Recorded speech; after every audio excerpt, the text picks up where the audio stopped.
Bonjour et bienvenue, vous êtes avec Nadia Féminin Sacré. Nous allons aborder la saison du Scorpion qui débute le 23 octobre. Et donc nous sommes en général dans une saison particulière, donc au milieu de l'automne. Le Scorpion est un signe d'eau fixe, gouverné par Mars et Pluton. C'est un signe avec une énergie intense et profonde. Spirituel, extrasensoriel, médium, son énergie est subtile, à la frontière du réel et de l'imaginaire.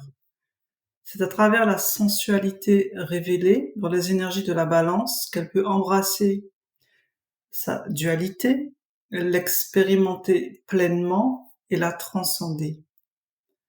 Le Scorpion est en miroir avec le Taureau sur un axe eau-terre. Cela nous indique que nous sommes dans une énergie lunaire, féminine et donc de création et de transformation. C'est un signe lié à la maison 8 en astrologie qui fait référence à la mort, la renaissance, la sexualité, l'argent, la spiritualité et l'ésotérisme, voire l'occultisme. Donc, en miroir avec le Taureau, le Scorpion possède une énergie très intense. Il peut être attiré par les domaines occultes ou par moments ou plutôt par comment gagner beaucoup d'argent. Il a des dons de guérisseur ou de médium naturellement. Il s'équilibre généralement en transcendant ses émotions. Associé au désir, à la sexualité, à la mort, à l'argent, à la transformation et à la régénération, c'est le signe des alchimistes, des grands guérisseurs et clairvoyants. Ils savent intuitivement sonder l'âme et le cœur pour déceler justement le mensonge de la vérité. Le plus grand challenge du Scorpion est d'accepter et d'assumer son côté obscur, sa différence et son pouvoir personnel. Je dirais même plutôt la maîtrise de son pouvoir personnel.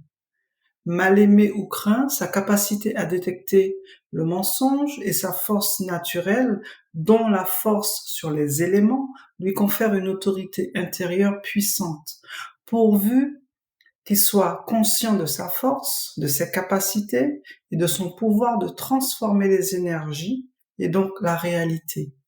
Cela en fait un des signes avec l'énergie la plus puissante du zodiaque. En tout cas, c'est ce que je pense. C'est l'énergie du Scorpion qui nous permet de transformer notre vie, notre réalité, de guérir, de donner, de recevoir avec justesse, car on est quelque part pas loin de la notion de karma. C'est avec son énergie que l'univers teste notre équilibre, notre niveau d'équilibre intérieur. Cet équilibre que nous avons demandé avec la balance est vérifié et confirmé avec le Scorpion. C'est grâce à cet équilibre que nous pouvons faire notre shadow walk, dépasser nos peurs, transcender nos blessures de l'âme et renaître de nos cendres. C'est avec l'énergie du Scorpion que nous conquérons notre lumière intérieure pour la faire émerger de l'intérieur vers l'extérieur. C'est avec l'énergie de Mars et de Pluton que cette transmutation peut se faire pour devenir une réalité concrète et tangible. L'eau associée au signe du Scorpion est une eau éthérique, car elle permet d'accéder à nos couches profondes et donc d'accéder à nos mémoires ancestrales et transgénérationnelles. C'est dans cette période qu'on fête les morts, qu'on entre en contact avec les défunts et que certains travaux spirituels spécifiques sont faits. C'est une réalité que l'on doit accepter si on veut s'affranchir des chaînes spirituelles religieuses et du folklore organisé autour des fêtes, notamment d'Halloween, ce genre de choses. C'est l'occasion de renouer avec notre part sorcier, sorcière, alchimiste ou magicien. On l'appelle comme on veut. Toute personne sérieuse sur le chemin de la spiritualité authentique sait que c'est le principe de mort et de renaissance qui permet de transcender notre condition humaine. La mort se prépare du vivant. C'est une expression que vous entendrez dans beaucoup de courants spirituels, car nous sommes en réalité dans le monde de la mort. Et le monde de l'au-delà, c'est le monde des vivants. on croit à tort le contraire. Mais c'est très important de comprendre cette subtilité. Donc oui, vous avez bien entendu, ici on est dans la 3D. Donc tu vis le processus de mort. Tu nais par division cellulaire et tout le but est de redevenir un. Mais comment? Par la réunification de toutes tes parts, de tous tes corps et de ta conscience qui doit devenir comme intégrale et accueillir toutes les consciences. Embrasser l'énergie du scorpion, c'est donc un apprentissage du processus de mort et de renaissance qui aboutit symboliquement au moment de la Pâque au printemps. Donc si on voit ça sous la forme d'un cycle, alors qu'en réalité, c'est quelque chose qui peut se vivre instantanément. Donc c'est une invitation à accueillir sa vérité sans filtre, sans peur et sans jugement.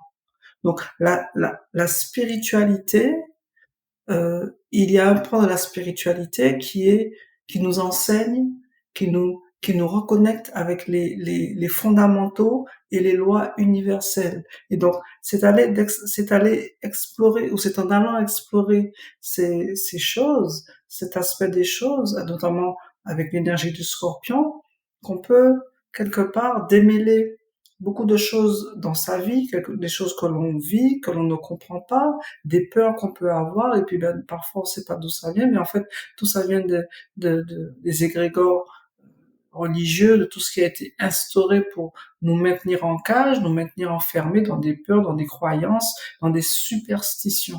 Et donc c'est vraiment une invitation à sortir des superstitions et de voir qu'au-delà de tout ça, il y a une vraie magie à l'œuvre. Et cette magie, c'est une magie naturelle, tout simplement. Pas besoin de chercher plus que ça.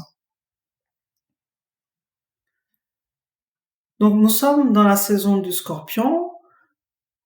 Donc pour entrer quelque part en résonance avec ces énergies, on pourrait se poser plusieurs types de questions, notamment quel est mon degré d'acceptation du changement, car c'est vraiment ce que symbolise le plus le Scorpion, avec le phénix qui meurt et qui renaît de ses cendres. Donc il y a ce côté de renouvellement, d'immortalité, d'éternité, cet aspect de la vie, de la conscience qui fait que tout est permanent, tout coexiste en même temps. Donc il y a vraiment cet aspect du changement d'état, du changement de fréquence, du changement vibratoire, du changement de regard, la façon dont on regarde les choses, la façon dont on apprécie les choses. Donc, tout est une question de dimensionnalité. Et donc c'est une façon aussi d'explorer les différentes facettes de soi. Et c'est vraiment ce à quoi invite le Scorpion. Donc en descendant dans les couches, donc ça oblige quelque part le mental à se fragmenter, à se dissocier de la réalité, de ce qui est connu, pour aller dans une zone inconnue. Donc c'est ça. Quel est votre degré d'acceptation du changement?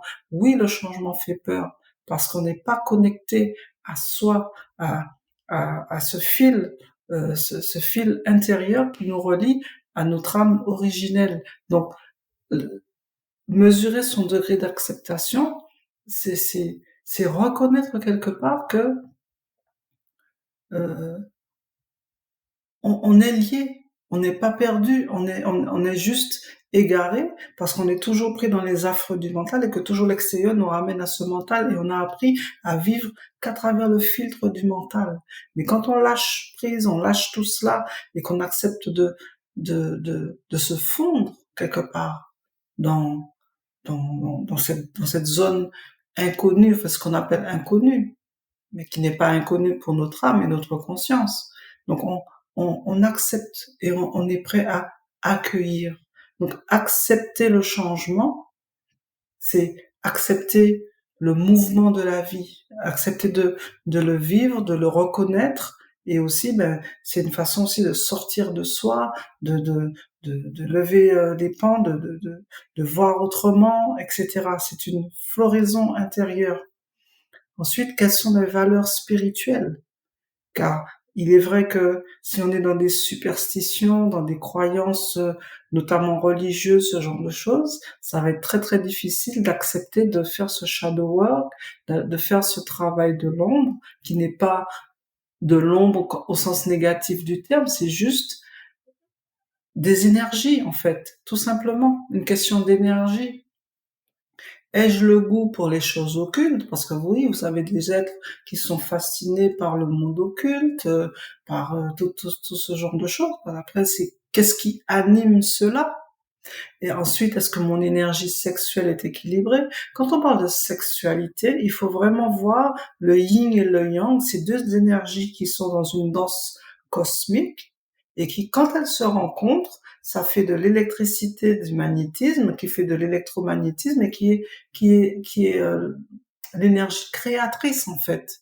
Donc il faut vraiment voir cela comme ça et déconnecter cela de l'aspect animal, si je puis dire, même si ça n'a rien d'animal la sexualité, mais c'est de voir les choses dans une dimension, dans une perspective, dans un aspect créateur. Donc c'est vraiment ça l'énergie sexuelle, c'est l'énergie créatrice, que ce soit au niveau spirituel, que ce soit au niveau matériel, ça reste de l'énergie créatrice. Donc, est-ce que mon énergie sexuelle est équilibrée? Donc, ça peut aussi demander de regarder cet aspect de notre vie.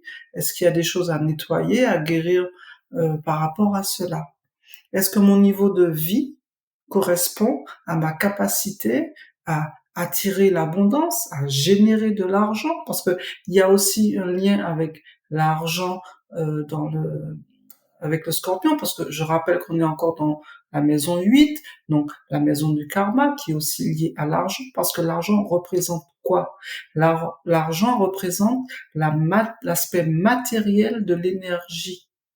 Faut pas voir l'argent juste comme ce qu'on utilise pour acheter, pour consommer. L'argent est plus vaste que ça et elle est liée à la notion d'abondance. Donc l'abondance, c'est générer des idées, c'est générer des pensées, c'est générer des choses, c'est générer des relations, des affinités et de l'argent matériel. Ça englobe tout cela. Donc nous sommes en mois 8. Oui, c'est ça, nous sommes en numérologie, nous sommes en 7-8. Donc par rapport à la numérologie de 2023. Donc on pourrait se demander quel cycle karmique suis-je en train de clôturer, comment recharger mes énergies, parce que ben justement le Scorpion est un signe avec une énergie très intense et donc souvent ça demande de purifier son énergie pour être capable justement ben, de faire ce travail de transformation sans qu'il y ait trop de dégâts, trop de choses. Par exemple, c'est comme si vous faites une détox et puis ben vous avez une éruption cutanée parce que ben c'est un peu trop violent. Mais il faut aussi prendre le temps de purifier son énergie pour justement être capable de canaliser l'énergie Scorpion. Donc, comment purifier ben, l'énergie de ma maison, mon lieu de travail, toutes ces choses aussi sont importantes.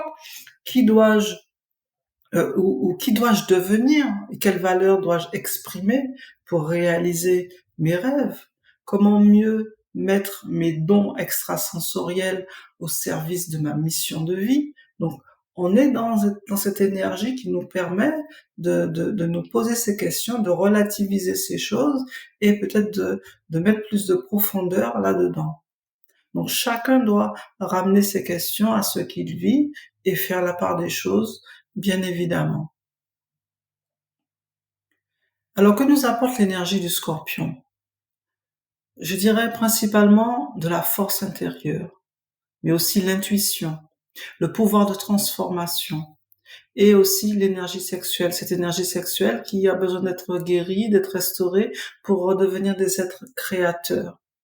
Avec le Scorpion, on est aussi face à son karma et au jugement. On est dans les lois spirituelles, l'occulte et l'ésotérisme. Donc le Scorpion peut être associé à l'arcane de la mort et du jugement dans le tarot.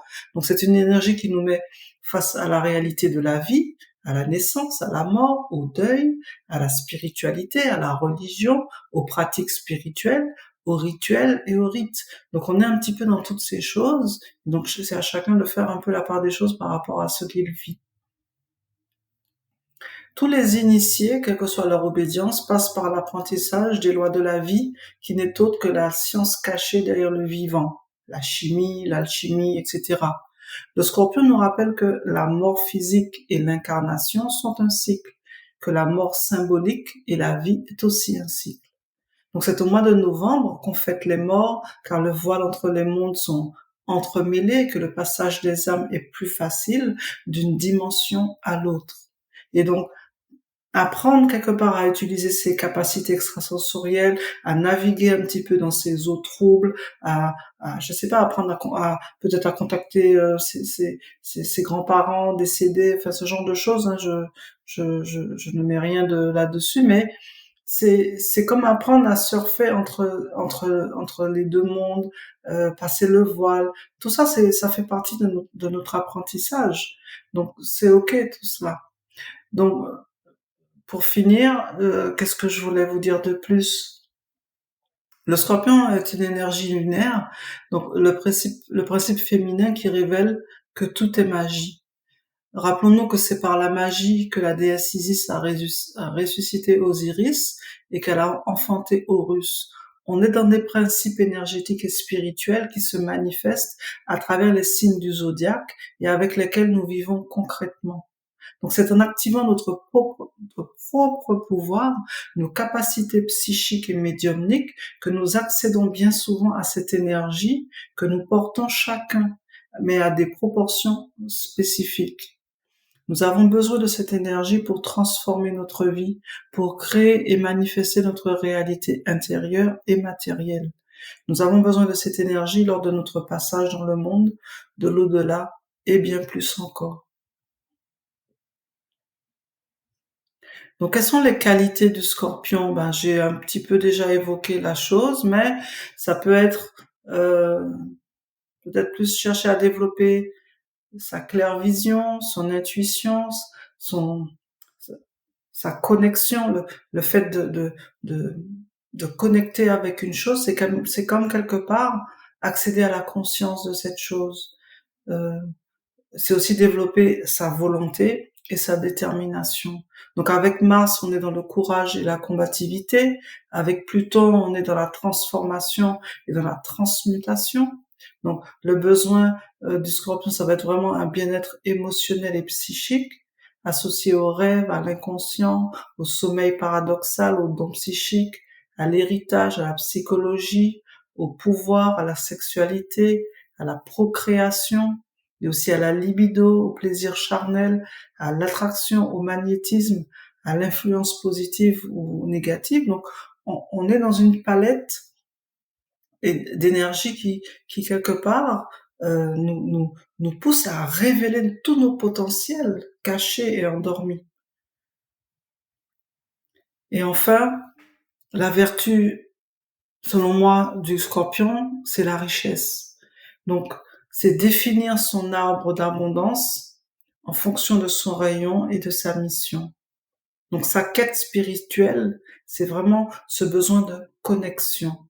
Je suis la manifestation des échanges et de l'harmonie entre mon espace intérieur et le monde manifesté. Je suis la balance qui mesure l'équilibre entre le matériel et le spirituel. Donc on est au-delà de l'équilibre, on est vraiment dans aller enlever, nettoyer, guérir, transformer tout ce qui justement nous fait sortir de cet équilibre, de cet équilibre cosmique entre le yin et le yang, entre le tellurique et le cosmique, entre toutes les choses, entre toutes les valeurs, entre tous les principes, et ce point de cohérence, cette espèce de point zéro qui nous ramène à qui nous sommes de toute éternité. J'ai pendant très longtemps eu peur de ce signe, de cette part de moi peut-être attachée à ce signe, et j'ai appris à le connaître, j'ai appris à l'accepter, et je, je, je, je comprends que cette énergie m'a énormément aidé à me transformer, à me guérir, et aussi à devenir autonome spirituellement. Donc, c'est le partage que je voulais vous faire aujourd'hui sur la saison du Scorpion, de cette énergie euh, qui je dirais indispensable dans le signe du zodiaque, même si tous les signes sont importants, ils ont tous leur importance, mais vraiment, en plus, ce que j'ai oublié de dire, c'est que nous sommes au début de la saison spirituelle, donc avec l'automne, et c'est vraiment ce que nous allons opérer comme changement pour justement pendant la saison du Scorpion, qui va être porteur pour l'année suivante, c'est-à-dire l'année 2024. Donc tout ce qui va être conscientisé, tout ce qui va être vu, qui va être transformé, accueilli, etc., va nous aider énormément pour l'année 2024. Et je rappelle que 2024 est en année 8, donc c'est aussi bien le karma, l'argent, la récolte de ce qui aura été semé et de tout un tas de choses. Et donc on présume que ça va augurer beaucoup de changements et de bouleversements au niveau du collectif, mais individuellement, c'est vraiment une opportunité, une occasion de de faire des changements très très très bénéfiques pour le futur. Et je terminerai là-dessus et je vous dis à très bientôt, belle saison du Scorpion et merci. Si vous avez aimé ce partage, abonnez-vous, likez et je vous dis à très bientôt.